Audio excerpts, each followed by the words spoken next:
SMT Nation, we back. We've got an article covering some problems, I suppose, happening at Verizon. We're going to cover that in this video and discuss those things, and then kind of take a holistic view at the company's position and how it pertains to this particular problem. All right, titled Verizon Still Faces a 3G Problem. This is from lightreading.com article written by Mike Dano. I'll go ahead and link this in the description. Verizon has been discussing the shutdown of their 3G network for several years. I feel like it's been absolutely forever since they've tried to or started to lean towards shutting it down, and then different things have happened that have prevented it from occurring. And in that process, you get like, hey, we're going to shut this down. Make sure you're ready. Some companies start complaining. Like I remember it was the case of the AT&T network when they started to shut down their 3G network back in February. It was alarm companies. Oh, we're not ready. We haven't been able to, upgrade legacy devices yet because of, COVID and all these other things and the pandemic. And then, T-Mobile with the Sprint network that got delayed a couple of times. These types of shutdowns are difficult to manage because those that are still using devices that are on the older legacy tech and legacy networks are slow to respond. And that's not even considering like the actual, consumers that are using it for traditional wireless in the mobile sense. So the Verizon move is going to affect thousands of devices. AT&T, in its part, reported to the SEC disconnecting almost 11,000 subscribers and devices when they shut down 3G. That amount included over 8.8 thousand connected devices, 899 postpaid customers. All right, T-Mobile did the same. They removed 57,000 postpaid accounts in the first quarter of this year, 69,000 postpaid accounts in the second quarter. All right, so that total brings you closer to, I don't know, 130, 125,000 customers. All right, so Verizon's planning to shut it down. They're trying to shut it down. It's inevitably going to involve customer losses. So if you think about this, the only company of the big three, Verizon, T-Mobile, AT&T, the only company that's losing customers is Verizon. This will obviously complicate issues and add to those losses for sure. Uh, no difference between Verizon, AT&T, and T-Mobile. They lost customers due to shutdowns and decom. So will Verizon.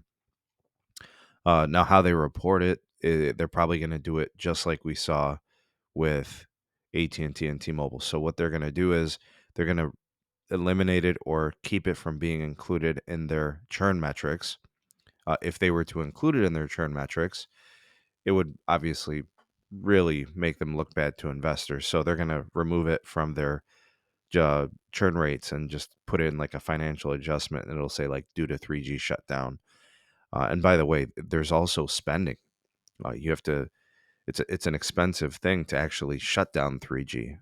You've had uh, technicians going up to tower sites, removing older antennas, removing older radios, as well as network elements that you have to decom. So there will be a revenue impact for sure, according to Roger Etner, and that is the founder of Recon Analytics and friend of the show. Verizon, I guess, if you look at the company's position, they are the most expensive carrier. They have been publicly pretty much ostracized for not, adjusting to the value propositions that customers are looking for. So they've lost customers accordingly. To other competitors such as like Big Cable, they've lost customers to T-Mobile for sure, AT&T as well. Their prepaid is going through a transition as they've acquired TracFone. They have a lot of issues. As Roger states here, for all the problems Verizon has, 3G shutdown is the least of them. I have to agree. Obviously, this was going to happen regardless. The timing makes no difference. It's just salt in the wound, I suppose. So with Verizon kind of going through all these other issues related to their metrics and financials, that was just another thing. For people that are impacted by the 3G shutdown with older devices, whether it's hotspots or tethering devices or just connected devices, or if you are on indeed a 3G mobile phone, you're definitely going to want to get your stuff upgraded as this shutdown is happening at the end of this year, transitioning into 2023. And Verizon, for their part, they've offered flip phones to people who don't want smartphones. They've offered smartphones to people who don't want to upgrade and all this other stuff and don't want to spend the money to upgrade. The carriers, T-Mobile as well, and so did AT&T. They've done their part to get people transitioned.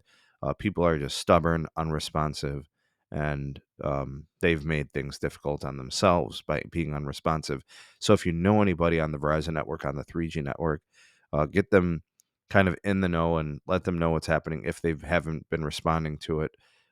They definitely should be making those adjustments moving forward.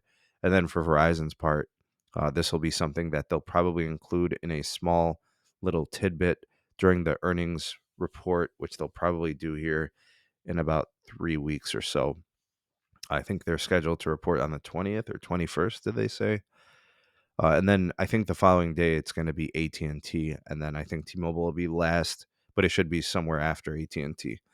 Anyways, we'll definitely cover this, the quarterly results and how this impacts them in that in a follow-up video when those earnings are made public. Comment down below, you are the voice of the people, the SMT Nation. Let your voice be heard. Like, share, subscribe for more. Consider becoming a member and supporting your favorite YouTube creators. Get exclusive content and features and perks that are just for the members. You can see that join button down below. And like, share, subscribe for more, and we'll see you all on the next one. Peace.